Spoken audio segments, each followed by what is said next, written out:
Armısızlar, құрметті dostlar.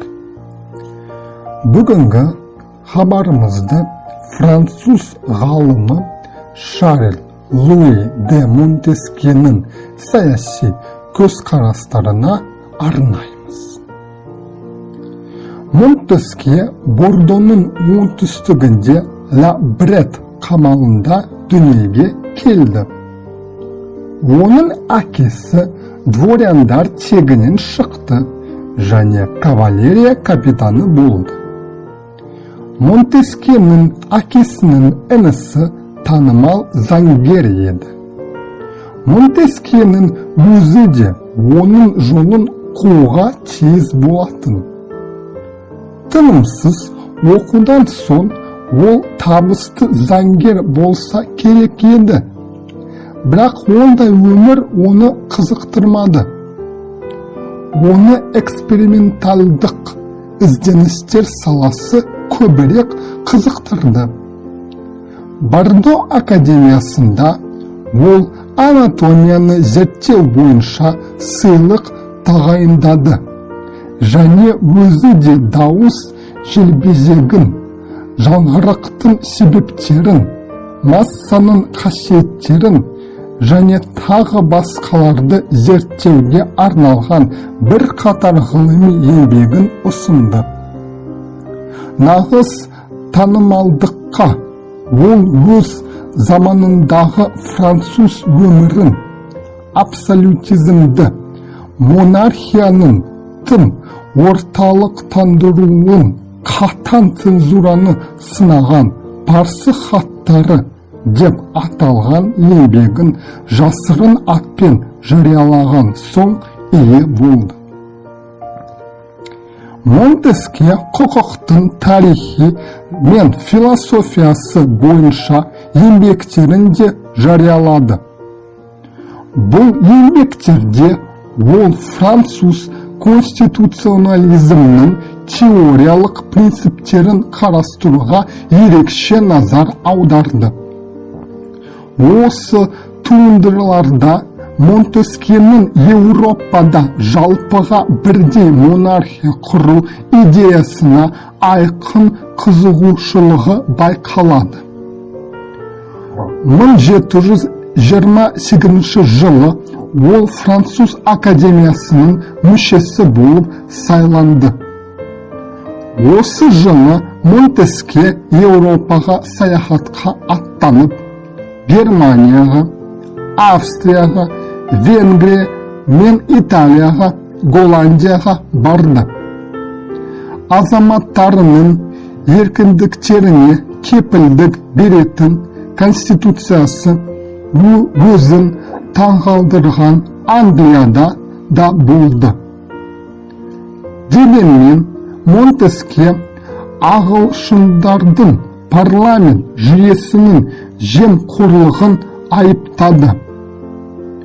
Үйіне оралған соң Монтескье құқықтың, табиғаттың және мемлекеттік заңдардың біртұтас жүйе аясында бірге қызмет етуін зерттеуге арналған ірі еңбегін жазуға кірісті. Монтескьенің заңдар рухы еңбегі Женевада жарық көрді. Ол 31 том болды. Осы ғаламат туындыны жазуға Монтескье бар күш қайратын жұмсайды. Монтескье 1755 жылы Парижде дүниеден өтті. Монтескьенің барлық шығармалары жоғары деңгейде дамыған құқықтық сананы, адамның ар намысына деген қамқорлықты, сонымен қатар осы ар намысты кемсітуге жол бермеуді еске салады. Монтескье философиясы ағарту дәуірінің бастапқы кезеңіне тән ойлау салтының жарқын үлгісі. Ағарту дәуірі Еуропа тарихының бір кезеңі, шамалап мөлшерлегенде 18 ғасырды қамтиды. Бұл кезеңде ескі ықпалдармен, мысалы шіркеуден бас тарту, еркіндікті жоғары құндылық ретінде жариялау және адамның іс-әрекеті мен сенімдеріне қатысты мәселелерде ақыл-ой үстемдігіне жүгінуіне шақыру үрдісі жүрді. Кейбір еуропалық елдерді оқыған деспоттар басқарды. Ағарту дәуірінің идеяларды ақш конституциясын жазуда маңызды рөл атқарды. Ойлары. Монтескье табиғи құқыққа негіз болған теориялық принциптерді жасады. Ол табиғи құқық заттардың табиғаттың өзінен туындайтын қажетті қоғамдық қатынастарға сай деп есептеді. Іс жүзінде ол табиғи құқық ұғымын қолдана қоймаған шығар. Бірақ оның түсініктеріне сәйкес табиғи құқық бастапқыда әртүрлі жағдайлардағы бірқатар факторлардың әсерінен пайда болып, өз қызметін атқарады. Соның нәтижесінде әртүрлі халықтарда және әртүрлі географиялық аймақтарда мемлекеттік құрылымның әртүрлі типтері қалыптасты. Монтескье өз еңбегінде түрлі халықтардың мемлекеттік құрылымын зерттеу арқылы алынған орасан зор эмпирикалық тәжірибені жалпылап қорытты. Бұл еңбекте дәлсіздіктер тіпті қандай да бір бұлдыр фантастикалық нәрселер де жиі кездеседі. Десек те, Монтескье ілімінің негізгі мәні әрқилы халықтардың мемлекеттік құрылымы мен құқығының олар өмір сүріп отырған жағдайларға тікелей тәуелді екенінде. Мұндай жағдайларға әдет-ғұрыптар, нормалар, өмір сүру аумағы, климаттық факторлар, тіпті топырақ ерекшелігі жатады.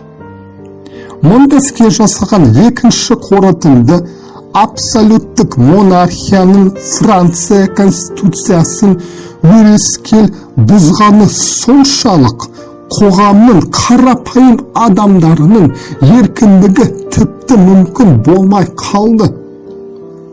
Монтескье мемлекетті басқаруды үш негізгі типке жіктеді және олардың әрқайсысы белгілі бір принциптермен сипатталатынын атап көрсетті.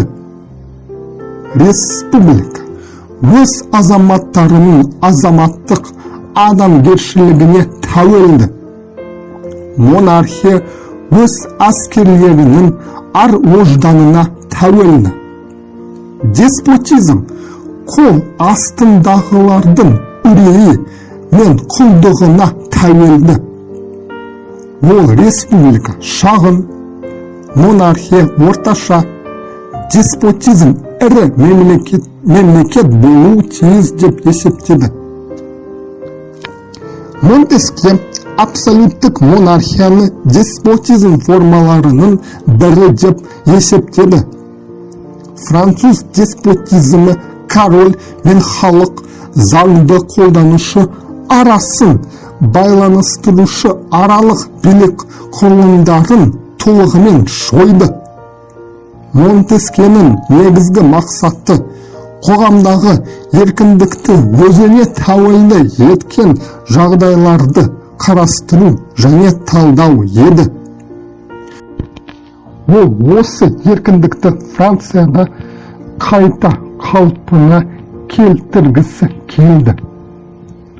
Осымен хабарымыз аяқталды. Келесі кездескенше сау саламат болыңыздар.